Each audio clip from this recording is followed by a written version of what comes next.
এই যে নিরঞ্জনা নদী দেখতে পাচ্ছেন, এখানে স্নান করেছিলেন বুদ্ধ। এখন জল শুকিয়ে গেছে, একদম জল নেই। এখান থেকে উনি যে দিব্য জ্ঞান লাভ করেছিলেন, বুদ্ধত্ব লাভ করেছিলেন, সেই উঁচু মন্দিরটাকে এখন বানানো হয়েছে।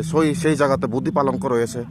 এই যে আমি দেখাচ্ছি, এই যে ভালোভাবে লক্ষ্য করুন আপনারা, সবচেয়ে উঁচু সেই মন্দিরটা এখান থেকে পরিষ্কার দেখা যাচ্ছে। ওই যে উঁচু, সেই একদম উঁচু উপরের top of the portion of the temple, সেটা কিন্তু সম্পূর্ণ স্বর্ণ দিয়ে বানানো, সোনা দিয়ে বানানো। দেশ বিদেশ থেকে বিভিন্ন পুণ্যার্থীরা এটা দান করেছিলেন এবং ভারত সরকারের সহযোগিতা এটা সম্ভব হয়েছে। সেই জায়গাতে বুদ্ধি পালঙ্ক রয়েছে।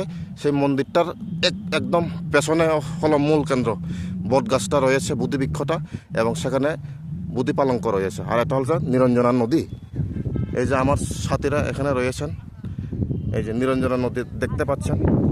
এই যে দেখুন, আমি ঘুরিয়ে দেখাচ্ছি। এই যে দেখুন, এই যে নিরঞ্জনা নদী, এবং ওই সবচেয়ে উঁচু মন্দিরটা হলো বুদ্ধ মন্দিরটা, মহাবোধি মন্দিরটা, যেটা গয়া অবস্থিত।